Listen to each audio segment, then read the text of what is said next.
Hello everyone, welcome to our channel Vidya Mahasagar. हम coding और decoding के कुछ क्वेश्चंस कर रहे थे जो कि एग्जाम्स के लिए बहुत इंपॉर्टेंट है। अगर आप ये वीडियो देख रहे हैं डायरेक्ट तो आप हमारी प्रीवियस वीडियोस देखिए, उसमें मैंने टाइप 1, टाइप 2 और टाइप 3 करवा रखा है जो कि आपको समझ में आएगा तो आप क्वेश्चंस अच्छे से कर पाएंगे। और आज के क्वेश्चंस में पहले हम जो टाइप 3 के कुछ क्वेश्चंस हैं वो करेंगे, यानी कि नंबर और सिंबल कोडिंग। उसके बाद हम टाइप 4 यानी कि मैट्रिक्स से रिलेटेड जो कोडिंग्स होगी उनको क्वेश्चंस को ट्राई करेंगे, जो कि बहुत इजी है। आप इजीली क्वेश्चन को देख के उसको थोड़ा समझ के आप आसानी से क्वेश्चंस के आंसर्स निकाल सकते हैं। तो हम बढ़ते हैं अपनी वीडियो की तरफ कुछ क्वेश्चंस के थ्रू। ओके, तो पहला क्वेश्चन है, हमें एक पैटर्न दिया हुआ है, यानी कि एक टेबल दी हुई है जहाँ पे इसने बोला है कि the consonant of English alphabets have been coded by using digits 1 to 8 and the vowels have been coded by using different symbols. तो हमें इसने ये लेटर और डिजिट्स दे रखे हैं जो कि कॉन्सोनेंट्स के हैं, और हमें कुछ कंडीशंस दी हुई हैं जो कि है if any vowel is not in the beginning or last it is coded as 6. If any vowel is at the beginning or in the last it is coded as 9. However, if the same vowel is placed at both beginnings and in the last it is coded as dollar at both the places. तो इसमें क्या बोल रहा है कि कोई भी, तो क्वेश्चन में कह रहा है कि अगर कोई भी वॉवल बिगनिंग और लास्ट में नहीं है, यानी कि इन बिटवीन हो सकता है, ठीक है, तो उसका कोड 6 होगा। और अगर वॉवल होगा लास्ट और फर्स्ट लेटर में तो हम उसको 9 से कोड करेंगे। और अगर वॉवल जो होंगे सेम वॉवल्स होंगे, यानी कि स्टार्टिंग में भी वॉवल है और लास्ट में भी वॉवल है लेकिन सेम, जैसे ए आई आई ई, तो उसको हम दोनों तरफ डॉलर से जो है उसका कोड डिनोट करेंगे। बाकी जो हमें नीचे क्वेश्चंस हैं उनके आंसर्स निकालने हैं जो कि बहुत इजीली समझ में आ जाएंगे, क्योंकि हमने अपनी टेबल हमें ऑलरेडी गिवन है। हमें उसके जो हमें नीचे हमें कुछ कंडीशंस दे रखी हैं जो हमें समझ में आ गई हैं, तो हम क्वेश्चंस को आराम से निकाल सकते हैं बिना किसी डिफ़िकल्टी के, और ये बहुत ईजी हैं, आपको समझ में आ जाएगा। तो हम इसकी सॉल्यूशन की तरफ बढ़ते हैं। ओके, तो क्वेश्चन के अकॉर्डिंग देखें तो हमें ये ग्राफ दिया हुआ है जहाँ पे हमें कुछ लेटर्स और उनके कोड्स दिए हुए हैं, यानी कि कॉन्सोनेंट्स के। और हमें बोला है कि जो पहली कंडीशन है कि अगर हमारी किसी भी वर्ड में पहला और आखिरी जो होगा कॉन्सोनेंट होगा, मतलब वॉवल नहीं होगा, तो उसको हम 6 से डिनोट करेंगे एज अ कोड। और अगर वॉवल होगा पहला और आखिरी तो उसको हम 9 से डिनोट करेंगे। और थर्ड जो है उसे डॉलर से, यानी कि पहला और आखिरी जो होगा वो सेम वॉवल होगा, यानी कि अगर स्टार्टिंग में ए है तो लास्ट में भी ए है, और अगर स्टार्टिंग में ई है तो लास्ट में भी ए है, उसे दोनों तरफ डॉलर से डिनोट करेंगे। अब हम सबसे पहला क्वेश्चन देखते हैं, इसमें हमें इसका कोड फाइंड आउट करना है, AFDQENI। अगर ए और आई देखें ये दोनों वॉवल्स हैं, यानी कि इसमें सेकेंड कंडीशन लग रही है, यानी कि इसमें 9 लिखेंगे हम पहले और आखिरी के लिए।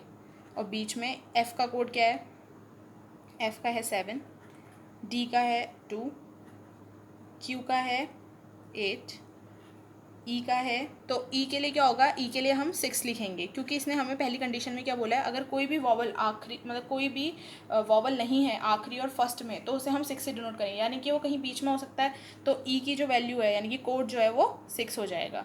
और एन का क्या होगा, एन का है 4। ईजी था, हमने क्वेश्चन के अकॉर्डिंग जितना दिया गया था हमने वो करा। अब हम सेकेंड देखेंगे जो इसका पार्ट है। सेकंड है ENIANCE,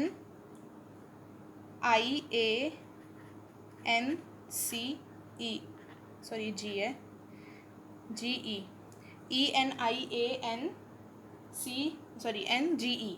तो E और E यानी कि सेम वॉवल्स हैं, थर्ड रूल लगेगा, यानी कि फर्स्ट और सेकंड लास्ट में डॉलर होगा।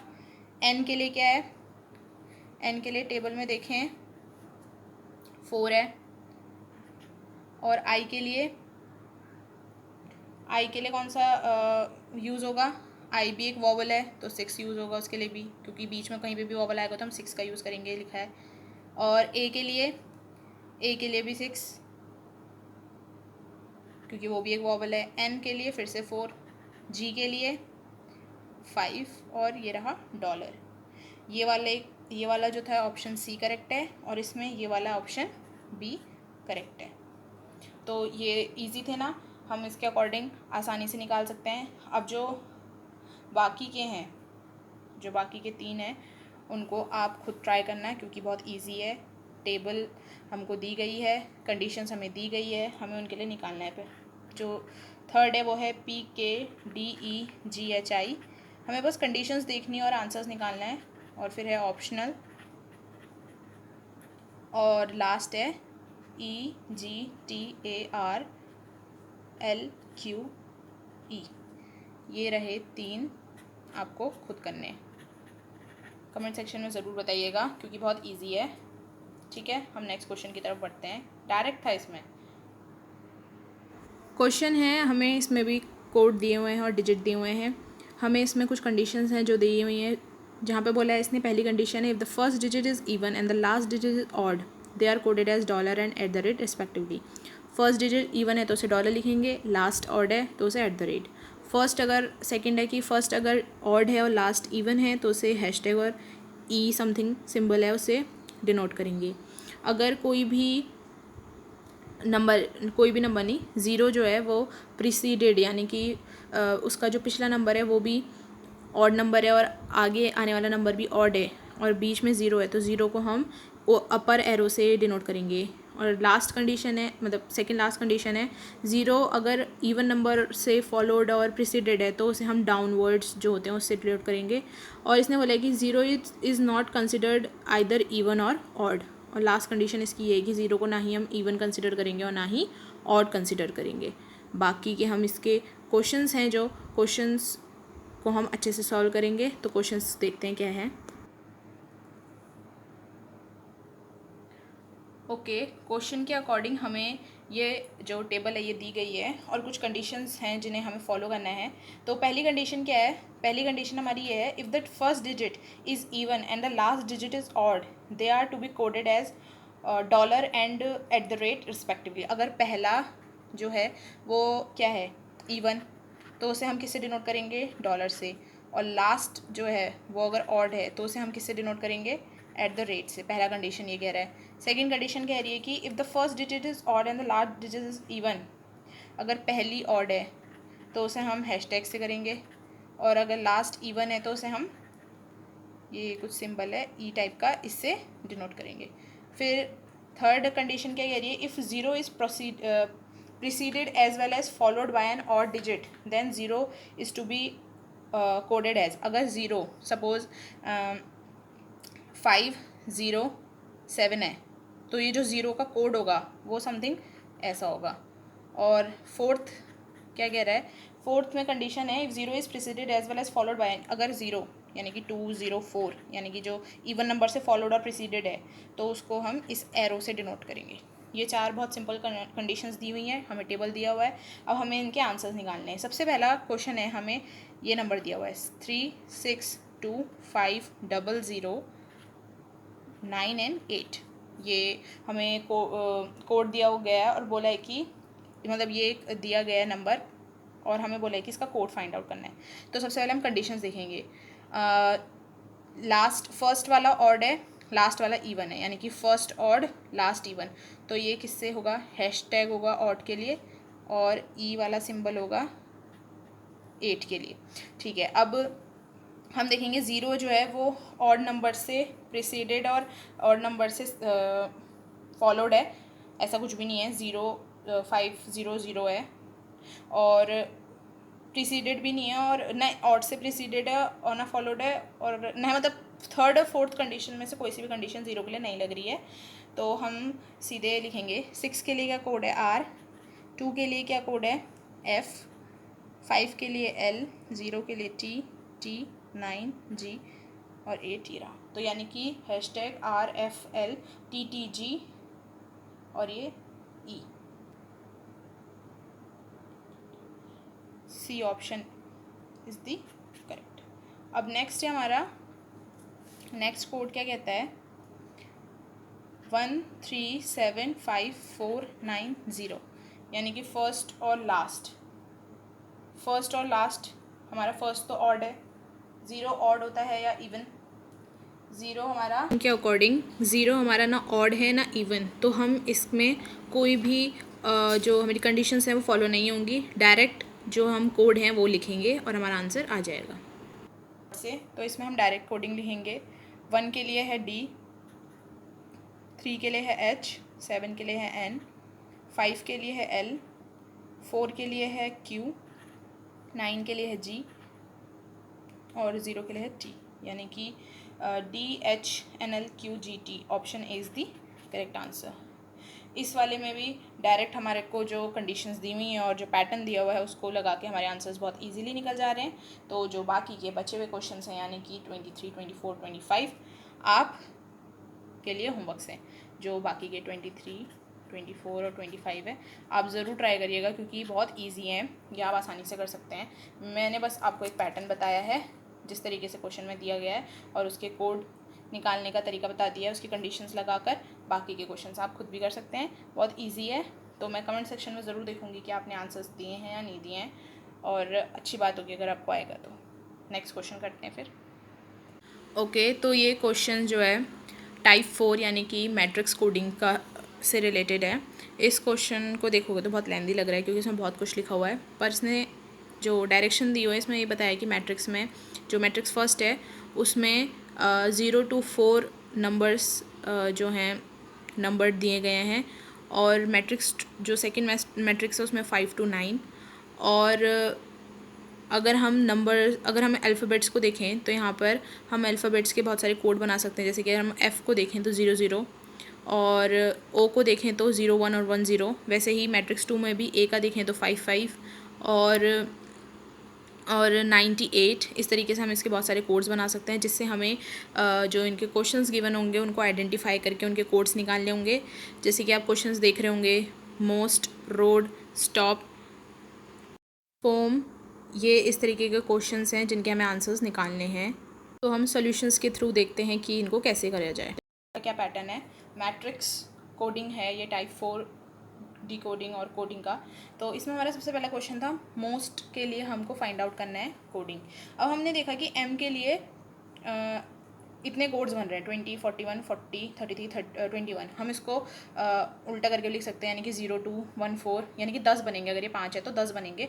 इतने टाइप के कोड्स बन रहे हैं, जीरो में सॉरी ओ में भी, एस में भी, टी में भी। अब ये बहुत लेंदी मेथड हो गया कि हमने सबका कोड निकाला है ना, और फिर फाइंड आउट करा कि क्या आंसर है। हम ऑप्शंस देख के भी कर सकते हैं डायरेक्ट, हम ऑप्शंस में चेक कर सकते हैं 1 by 1 क्योंकि वो ईजी रहेगा। हमें इतनी सारी कोडिंग बनाने में टाइम वेस्ट नहीं करना पड़ेगा, हमें ऑप्शंस देख के ज़्यादा जल्दी हो पाएगा एज़ कम्पेयर टू दिस। ठीक है, तो ये मेथड जो है ये मेथड बहुत लेंदी है। तो पहले मैं इस तरीके से बता देती हूँ, फिर मैं बाकी के क्वेश्चन ऑप्शन देख के बताऊँगी।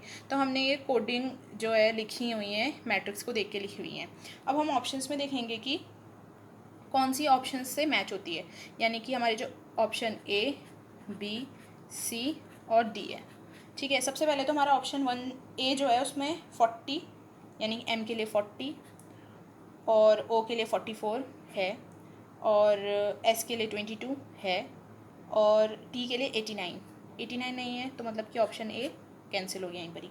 ऑप्शन बी में 33 है, 20 है, 11 नहीं है, यानी कि ऑप्शन बी कट हो गया यहीं पर ही। अब एस के लिए देखेंगे तो एस के लिए सबसे पहले है 21 जो कि है, 0 0 नहीं है, यानी कि ये। तो बचा हुआ ऑप्शन ही ऑब्वियसली बात है करेक्ट ऑप्शन होगा, यानी कि D will be the correct option जो कि है 0 2 1 3 34 एंड 56। 56 है, 43 का उल्टा करो 34 बन जाएगा, है 13 है, 0 2 यानी कि 2 0 का उल्टा करो 0 2, तो option D is the correct answer. ये इजी था मेथड, हमको इतना लिखने की ज़रूरत नहीं है, हम मैट्रिक्स में डायरेक्ट देख सकते हैं क्योंकि मैट्रिक्स में नंबर ही तो देखने हैं, ऊपर जो नंबर लिखा और जो साइड में नंबर लिखा है उन्हीं से तो बनाना है हमें मैट्रिक्स, है ना। तो हम इसको डायरेक्ट भी कर सकते हैं, इतना हमें लिखने की ज़रूरत नहीं है जितना मैंने अभी लिखा हुआ है। तो हमारा सेकेंड जो क्वेश्चन है वो है ROAD। हम अगर ऑप्शंस में देखें आर के लिए कोड क्या दिया हुआ है हमें, आर के लिए हमें 42, 23, 11 और 04। अगर हम सारे ऑप्शंस के पहले नंबर को उठाएं तो ये आर के लिए दिया हुआ है। ओ के लिए क्या दिया हुआ है, 32, 13 एंड 20। और ए के लिए क्या दिया हुआ है, 79, 98। इतना लिखने की ज़रूरत नहीं है, तो मैं बस आपको बताने के लिए इतना लिख रही हूँ, वरना हम डायरेक्ट कोडिंग मैट्रिक्स को देख के भी कर सकते हैं। डी के लिए क्या दिया हुआ है, 58, 99, 69 एंड 78। अब हम देखेंगे कि हमारी जो मैट्रिक्स है उसमें ये 40 मतलब आर के लिए 42 कोड है या नहीं, ओ के लिए है या नहीं, या फिर ए के लिए है या नहीं, या 70 मतलब डी के लिए है या नहीं। ठीक है, तो हम मैट्रिक्स में देखेंगे सबसे पहले तो ऑप्शन ए को, ए, बी, सी एंड डी। ठीक है, ये 4 ऑप्शन हैं, इनमें से कोई एक करेक्ट होगा। तो ऑप्शन ए के लिए देखते हैं। हमारा आर जो है उसके पास 42, आर के लिए 42 है या नहीं? आर के लिए 42 नहीं है।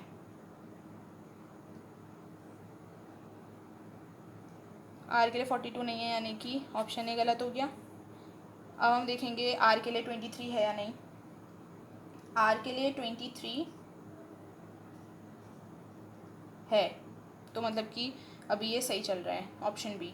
अब आर के लिए 23 है, तो ओ के लिए 32 होना चाहिए। ओ के लिए 32 है या नहीं? 32 है, ठीक है। 23 भी है, 32 भी है। अब 98 देखते हैं, किसके लिए? ए के लिए। 98 ए के लिए है या नहीं?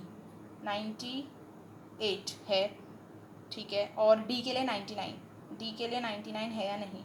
नहीं है, तो मतलब ऑप्शन बी भी गलत हो गया। अब ऑप्शन सी बचा है। ऑप्शन सी देखें तो 11 किसके लिए? आर के लिए है या नहीं? 11 है, आर के लिए 11 है, और ओ के लिए 13 है, ए के लिए 67 है, और डी के लिए 69 है, यानी कि सी ऑप्शन में भी द करेक्ट आंसर। डी अपने आप ही गलत हो जाएगा, क्योंकि एक दो सही नहीं हो सकते क्वेश्चन में।